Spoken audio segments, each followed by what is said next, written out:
जो इस समय आर्थिक स्थिति है, इसको लेकर क्या मानना है? हिमाचल प्रदेश की आर्थिक स्थिति जो मीडिया में समाचार मिलते हैं पढ़ने के लिए, सुनने के लिए, उसके अनुसार तो ठीक नहीं है। एक रिवाज बन गया है कि दूसरी सरकार को दोष दो। वास्तव में स्थिति तब तक ठीक नहीं होगी जब तक सरकारें जो भी सत्ता में हो वो रिसोर्स मोबिलाइजेशन के लिए, संसाधन जुटाने के लिए प्रयास नहीं करेंगे।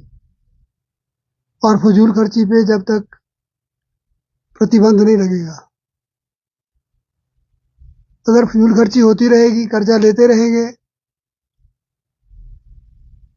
तो आज तो स्थिति ये है कि जो ब्याज वापस करना होता है और किस्त कंपलसरी देनी होती है, वापस जहां से ऋण लिया होता है उसके लिए भी कर्जा लिया जाता है। कर्मचारियों के एरियर्स देने को है। हमने सब कुछ कर्मचारियों को जो दे था वो दिया था। चौथा वेतन आयोग और पांचवा वेतन आयोग जब हमारी सत्ता में सरकार थी हमने लागू किए थे। और मुझे याद है पांचवें वेतन आयोग के तो चुनाव से पहले कांग्रेस सरकार से 5% इंटरिम रिलीफ मांगते रहे कर्मचारी, वो भी नहीं मिला था। हमने पांचवा वेतन आयोग लागू भी किया, पर उससे पहले ही हमने इतना अंतरिम राहत दे दी थी कि कई कर्मचारियों का तो जितना बनता था उससे ज्यादा उनको मिल गया था। फिर हमने कहा कि जो क्लास 3-4 का कर्मचारी है उससे इकट्ठा रिकवर मत करो, थोड़ी आसान किस्तों में जैसे वो कहता है थोड़ा थोड़ा करके वापस दे लो। जब केंद्र सरकार महंगाई बता देती थी तो हम साथ में महंगाई बता दे देते थे। संसाधन तो वो ही थे, लेकिन फजूल खर्ची पे काबू डाला गया और जिसका जो देय था वो भी दिया, विकास के कार्य भी किए। और 5 साल में 85 अवार्ड्स किसी स्टेट को मिले हों, ये इसी प्रदेश में हुआ। और हमारा कंपटीशन बिग स्टेट्स के साथ होता है। सर जिस तरीके से प्रदेश की आर्थिक हालात ठीक नहीं सरकार करती है, तो क्या ऐसे में पार्टियों को जो वायदे हैं वो उस हिसाब से करने चाहिए? जितने वायदे हुए हैं क्या आर्थिक क्षेत्र के हिसाब से वो पूरे हो पाएंगे? मैं तो मानता हूं कि चुनाव घोषणा पत्र में या चुनाव के दौरान मतदाता को भ्रमित करने के लिए जो फालतू के वायदे किए जाते हैं जो इंप्लीमेंट होते ही नहीं,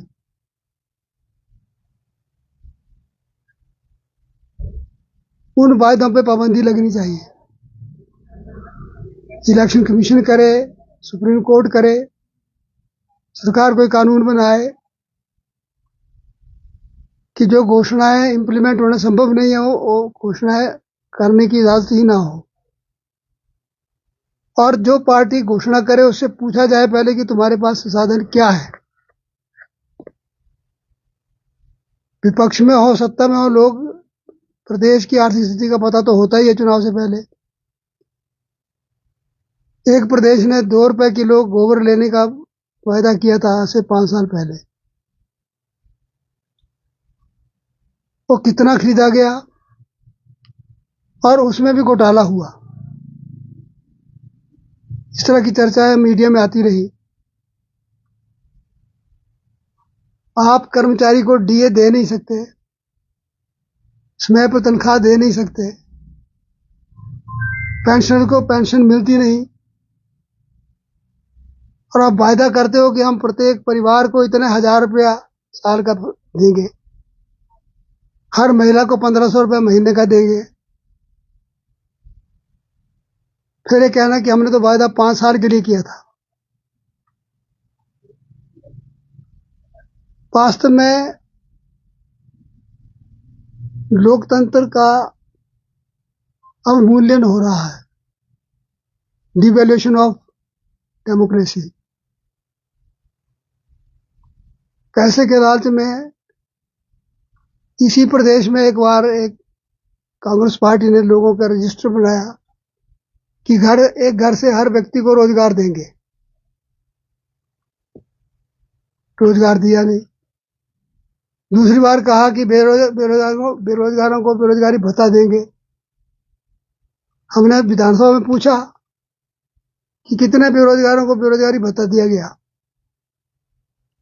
तो मुख्यमंत्री ने कहा ऐसा तो पैसा ही नहीं था, कहां से देना था, कोई किसी को नहीं दिया।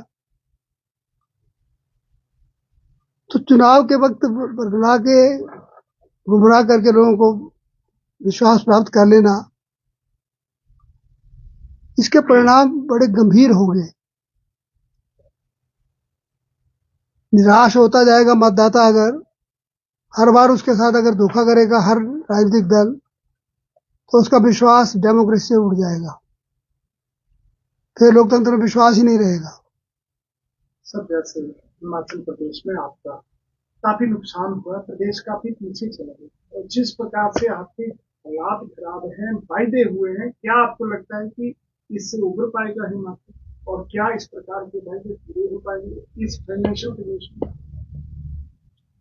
मैंने यही बात कही कि चद्दर देख के पांव पसारो।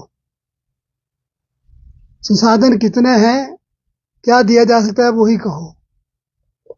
सर, प्रदेश सरकार लगातार आरोप लगा रही है कि केंद्र द्वारा सहयोग नहीं मिलता।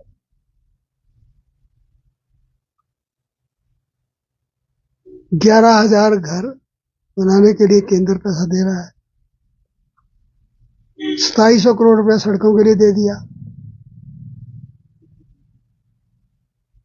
विभिन्न मदों में पैसे अलग अलग मदों में आ रहे हैं। अब अगर इनको अपेक्षा है किसी को ये हो कि केंद्र उठाएगा 10-12 हजार करोड़ रुपया वैसे ही कैश पड़ा देगा तुम्हें कि तुम बांट दो जिसको बांटना है, केंद्र से इस तरह से पैसे नहीं आते। योजनाओं के तहत प्रोजेक्ट्स बनाकर देने पड़ते हैं, वो प्रोजेक्ट जब स्वीकार होते हैं तो उनको पूरा करने के लिए पैसे मिलते हैं। जहां नुकसान हुआ है मान लो वहां का प्रोजेक्ट बना के देते हैं, केंद्र उसको स्वीकृत करता है तो उसकी भरपाई भी वो करेगा, बनाएंगे। लेकिन कोई ये माने कि केंद्र चेक काटेंगे वहां से और पैसा भेज देंगे और फिर फंक्शन रख के उसमें वो चेक बांटते फिरेंगे लोगों को, और वो भी जैसे इल्जाम लग रहे हैं। तथ्य क्या है सरकार बताए कि अपने चहेतों को मदद की जा रही है, मोबिलाइज किया जा रहा है। ये सारा कुछ ध्यान रखना पड़ेगा। केंद्र से अपेक्षा करना कि पैसा वैसे भेज दे, ये न कभी हुआ है ना होगा। सर, लोकसभा चुनाव आने वाले हैं और अभी हाल ही में जो विधानसभा चुनाव 1 साल पहले हुए उसमें जो पार्टी की हार हुई है, उसको लेकर क्या मानते हैं? संगठन को किस मजबूती से जो है वो आगे बढ़ना होगा? क्या कुछ कमियां जो उस समय रही हैं उनको दूर करना होगा? चुनाव हमेशा कार्यकर्ता जिताता है, माहौल कार्यकर्ता बनाता है। सब कार्यकर्ताओं को एकजुट होकर काम करना होगा। आज मोदी जी का प्रधानमंत्री होना देश की आवश्यकता है। पहले तो सारे संसार में उनके जोड़ का कोई महत्वपूर्ण नेता आज नहीं है।